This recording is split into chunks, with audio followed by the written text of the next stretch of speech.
Good morning, and it's late in the morning for me because, well, like I told you in my last video, that I was going to go on vacation, and I am. I'm on vacation. I'm in Arizona right now, and it's 11 in the morning, and I'm drinking a mimosa.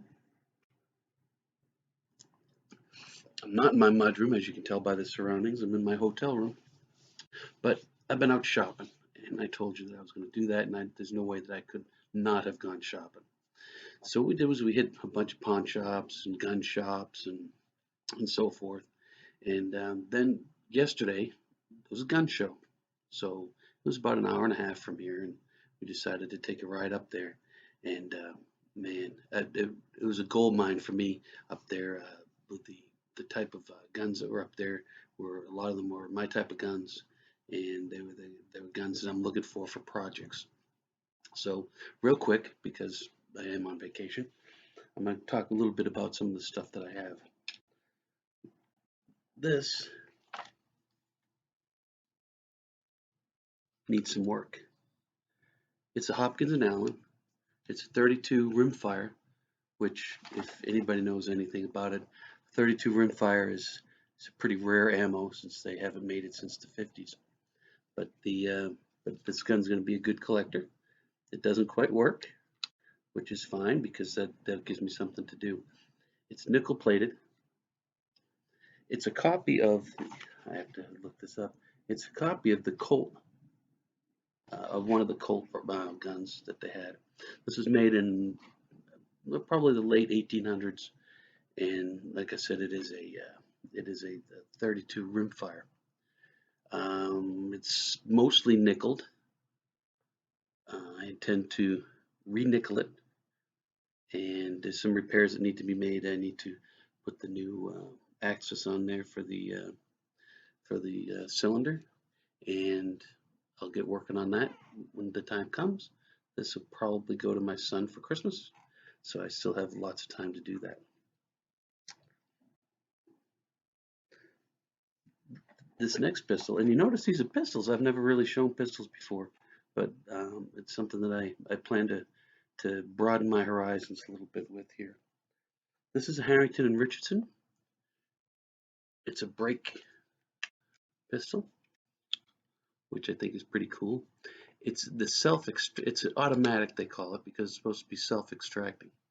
But I think this is probably extracting a bit too much. So it's going to need some repair. Also, the if you look at the trigger, see that right back there? It's missing the stuff that's supposed to be attached to the trigger, like the sear and the hand that moves the cylinder around. But that's okay. I got time to work on that. This was also nickeled at one time. Still has some remnants. I'm going to re-nickel this too. Be nice and shiny when I'm done with it.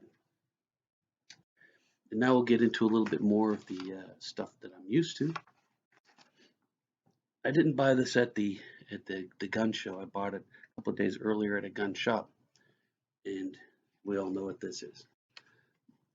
This is a Model 94 Winchester. If you look at the serial number dates it back to 1917. It's solid. It's a solid gun. The problem is that the stock is in bad shape, and that doesn't bother me here. The stock doesn't bother me. It's got the original butt plate on it. The problem is up underneath this wire. I took the stock off this morning and took a look, and there's some serious crackage going on with the stock.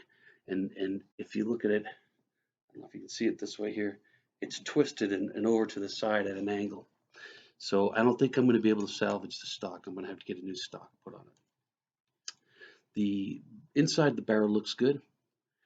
The receiver and the barrel are made out of nickel steel, which is something that Winchester did on certain models, and it's an actual alloy. It's not nickel plated. It's an actual alloy where they put nickel in with the steel, and that was supposed to harden the steel and also prevent rust from forming. Now there is some rust on the magazine, And I'm not sure if the magazine is also made out of nickel steel, but I'll have to take a look at it and see. I don't plan on doing for the metal, I don't plan on doing a whole lot other than cleaning it. And I think if I clean it up, it'll look real nice. Um, the gate doesn't work. I took the guts out of it, and the loader inside is bent. I'm going to try to unbend that so that that'll work.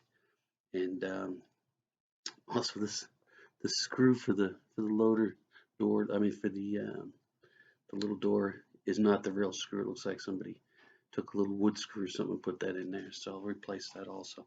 So it's got some work that needs to be done on it, and that's good. One of the things that I noticed is that it doesn't have a rear sight that has an elevation adjustment on it. Um, Maybe that's the way this came. I have to do some more research on it.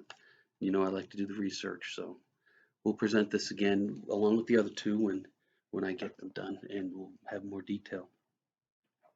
This is the prize of the gun show here.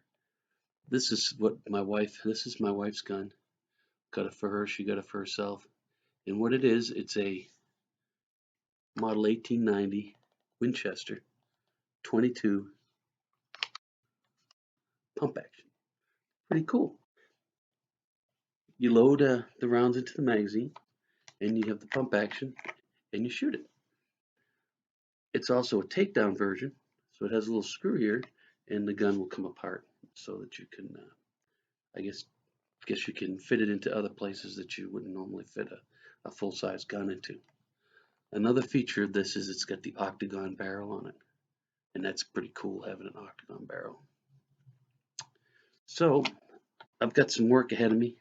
This is a Model 3 of the 1890 is what I was told. If you look at the serial number, it comes out to 1917.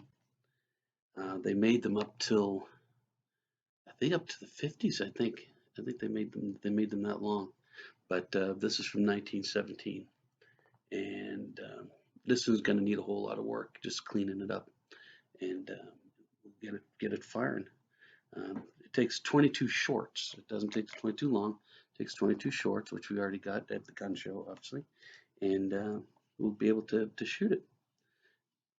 So I've got some projects ahead of me, and the whole idea of going to the gun shows and the gun shops was to get some gun projects. And when it gives me something to do, obviously, and something that I enjoy doing, and then it'll give me the opportunity when I'm done with all these older weapons to present them on this YouTube channel.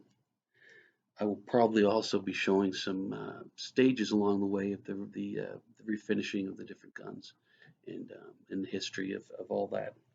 So anyway, that's where I'm at. Still on vacation, and be back in the gun room probably in about another 2 or 3 weeks, and we'll get to work. All right. Thank you. Have a good day.